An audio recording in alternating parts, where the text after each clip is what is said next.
It's general elections time right now in India. Let's talk about the world's biggest election. It's happening in India. Every 5 years, we happen to just come and see general elections happen, basically deciding who's going to be the next Prime Minister of our country or who is going to remain the Prime Minister of our country. But when I turn on YouTube or when I just look at mainstream media or when I look at any newspaper articles, anything that happens today, there are two sides. One side that claims that BJP is the best thing that has happened to our country. Narendra Modi has been the best Prime Minister of our country. उनके statue का नाम क्या होना चाहिए? Super star India होना चाहिए. Statue of development.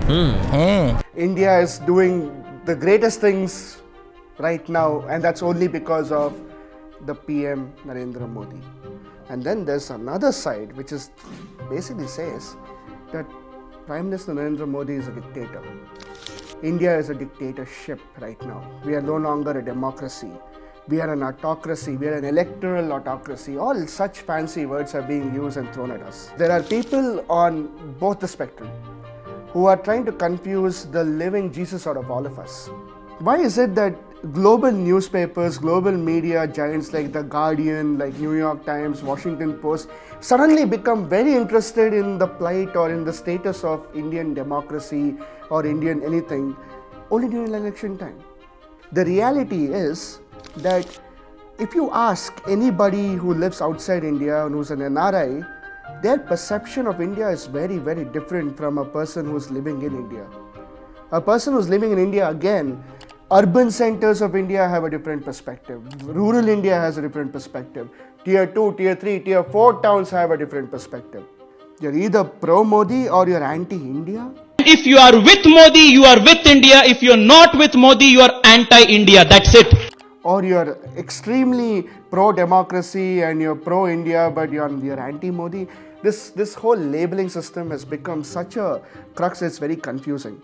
This entire thing that we are actually witnessing, whether it's on YouTube, whether it's on digital media, whether it's on mainstream TV, even in cinemas, even in movies, it's all just one term, and that one term is called marketing. That's it. It's all marketing. Whether you are a pro-BJP, whether you're anti-Congress or you're anti-BJP, pro-Congress, whatever it is, all marketing. Because let me tell you something which everyone is already aware of. If you are going to be voting for Bharatiya Janata Party this time around, it's obvious to assume that you are consuming a lot of content from right-wing channels on YouTube. It's obvious that you are consuming mainstream news from a few particular news channels, and you are actually following a few creators on Twitter as well. And if you have a slight inclination saying that I will not vote for Bharatiya Janata Party this year and I'll actually vote against Bharatiya Janata Party, it's pretty obvious to assume who you are actually following, whose content you're actually consuming, because everyone is trying to influence you to do what they want you to do, and you are just being confused. Ladies and gentlemen, who you vote for is your bloody choice. I mean, just vote for whoever you want, it doesn't matter. But why you vote for that person should be reasons that are only understood by you. If you're saying better roads, better electricity, better whatever, then you know who exactly you have to vote for. If you're saying development, if you're saying improvement in your own life in some way or the other, you're going to vote for that.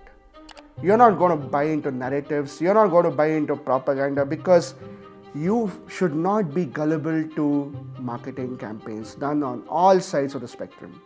There are some things that you will agree with, some things that you will vehemently disagree with. And this applies to all political parties. Every single political party is a shade of grey. None of them are black or none of them are white. Both have good and bad and ugly in equal proportions. What you pick from it, it's really decided on what you want and what you wish to see in the country that you live in. And that is all that you need to do as a voter.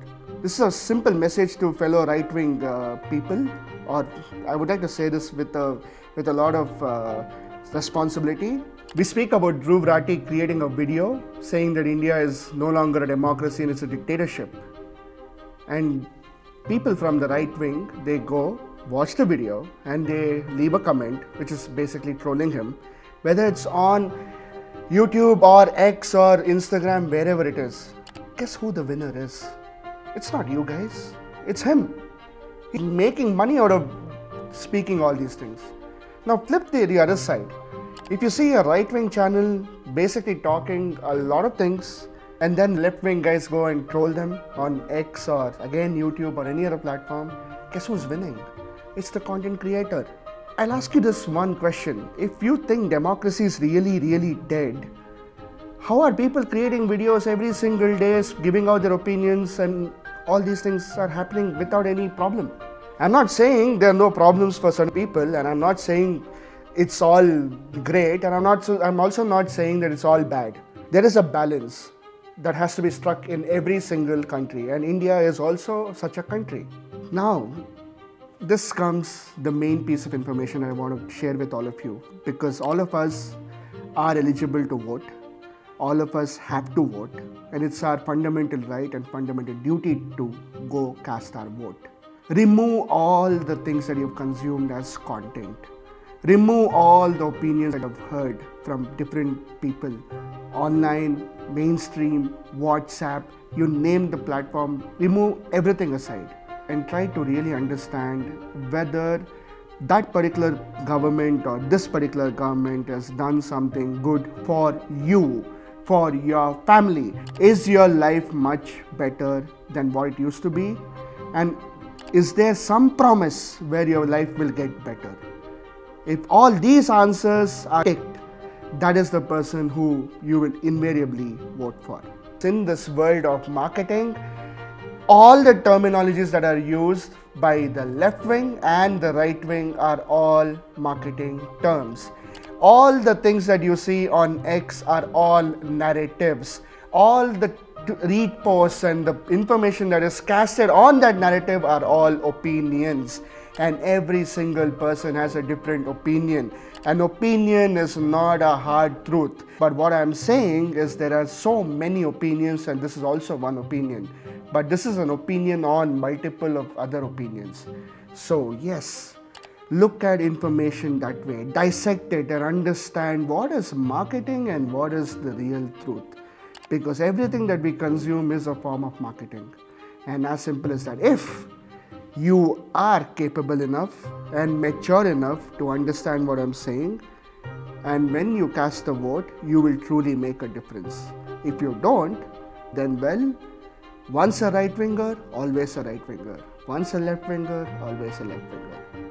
But a true person is a centrist who actually understands both sides of the coin and sees merit in both ideologies.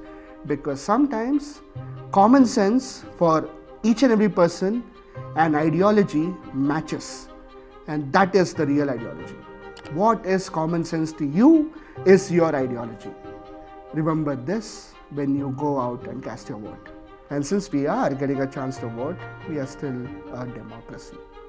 Go, vote, and understand what real information is before it really seeps into the core of your existence as a human being and changes you, not for the good, not for the bad, but simply for the worse.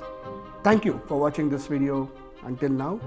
For more such content about India from the Indian millennials perspective, stay tuned and we will be back with more. This is Rohit Kurpad saying Jai Hind, Vande Mataram and Namaste.